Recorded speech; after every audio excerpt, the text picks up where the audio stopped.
On va secouer le poirier et j'espère qu'il va nous faire tomber des poires. Pourquoi? Parce que c'est notre projet!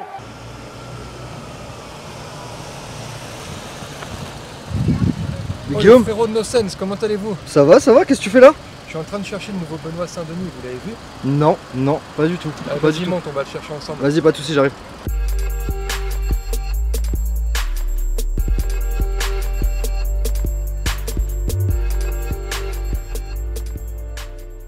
Le camp des amateurs commence demain. Là, ça y est, c'est le début des problèmes et des solutions. C'est le début d'une grosse semaine. On va voir des nouveaux profils. Franchement, j'ai hâte. Cette année, on a créé un camp qui est totalement différent des autres. On va laisser quelques surprises, on va pas tout dire. Mais je crois que le dernier jour va être historique. Combien de combattants viennent? 60 combattants qui viennent de France, qui se déplacent pour tenter leur chance, pour décrocher un contrat professionnel. Je suis content, je suis honoré. Voilà, plein de belles oppositions qui s'annoncent et ça va être vraiment cool. Et juste pour préciser que c'est pas une télé-réalité, on peut s'attendre du coup à une trentaine de combats, mais par rapport à la dureté de la semaine, tes prédictions, tu penses qu'on en aura combien à la fin? Combien vont craquer? Sur 60 personnes, je pense que si on en a 2 tiers, ça peut être bien. Donc 40 personnes, 20 combats. Si on fait 20 combats, ce sera cool. En sachant qu'au Maroc, on devait avoir 24 combats, on en a eu 17. Ouais, bah du coup, on est dans les chiffres. Ouais. On attend un tiers de personnes qui vont ou se blesser ou se décourager. Ma question, elle est simple. Est-ce que c'est le camp le plus important de l'histoire de la BTT? C'est pas le premier, je pense pas que c'est le dernier, mais est-ce que c'est le plus important? Est-ce que c'est celui où vous ressentez le plus d'attente, de pression et où vous savez que vous êtes attendu? C'est incontestablement celui où il y a le plus de pression, ça sera le plus gros de toute façon jusqu'à présent, ça sera à chaque fois plus gros, mais là clairement on a levé l'up en fait, là clairement on attend beaucoup de monde, on a changé beaucoup de choses, d'habitude on reste dans notre confort où on organise les combats dans notre salle, là où on est habitué, mais pour vous donner une petite exclusivité, cette année on a décidé de faire le dernier jour comme un événement de MMA. Donc on a une salle réservée pour l'événement de MMA. On va faire venir un ring historique pour les combats.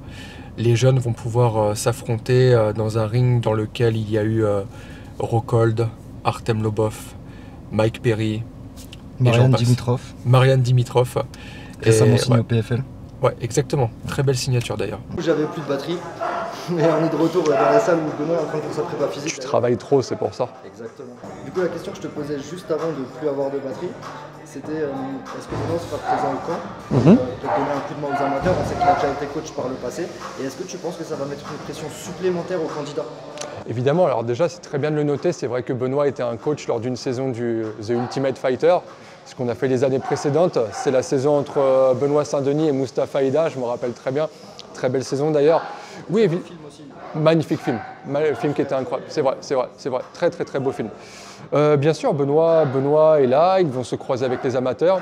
Je vais très certainement demander à Benoît de faire un petit passage aussi, un petit speech auprès des amateurs, leur expliquer l'importance de la discipline et du fait de se donner à fond lors des entraînements pour se faire repérer. Je pense que ça peut créer une petite tension qui va être sympa, donc ouais, à lundi. Tu vas toujours faire cette petite méthode de leur annoncer les combats au dernier moment, faire monter le stress au maximum? Alors je vais réfléchir, peut-être que cette année on va leur laisser 24 heures entre l'annonce et les combats, histoire qu'ils puissent passer une très très mauvaise nuit, histoire qu'ils puissent avoir beaucoup de pression. Non mais voilà, on va essayer de faire en sorte de les mettre dans de vraies conditions. Là en fait cette année, je te le dis en avant-première, on a pris une salle pour essayer de faire genre un Apex à l'époque du Covid, donc c'est-à-dire vraiment à huis clos, personne, une ambiance très tamisée, très sombre, avec un gros éclairage sur le centre du ring, et voilà, un maximum de lumière, un maximum d'exposition, mais après c'est eux qui sont dans la cage, c'est pas moi, donc ce sera à eux de faire le travail, quoi.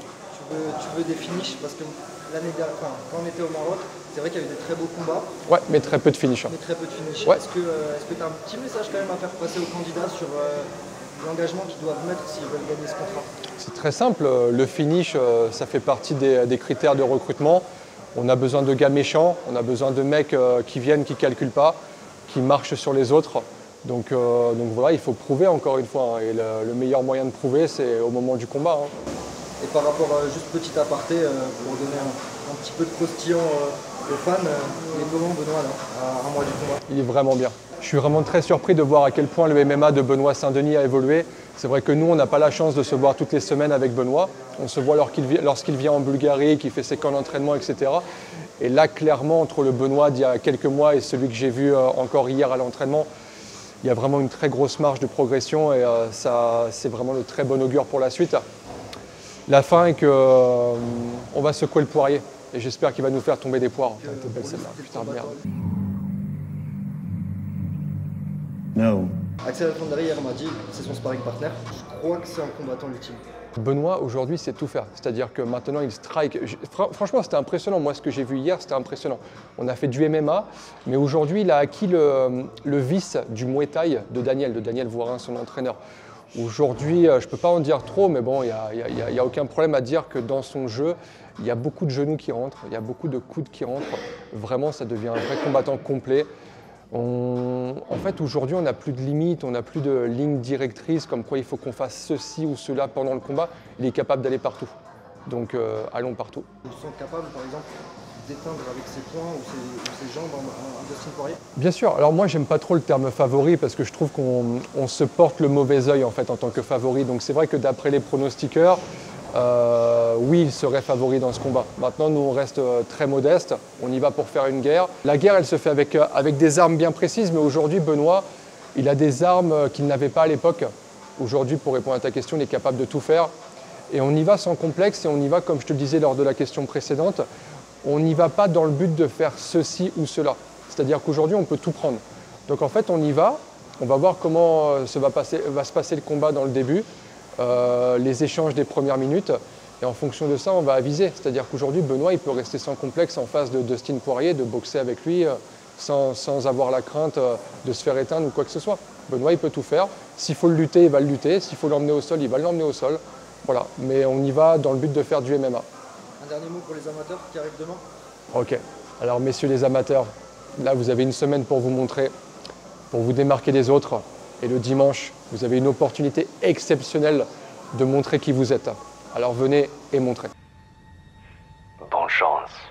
Le ou les vainqueurs, nous ne sommes pas contre en avoir plusieurs, va remporter un contrat de management avec la BTT et va signer dans l'organisation numéro 1 selon moi en France, l'Hexagone MMA.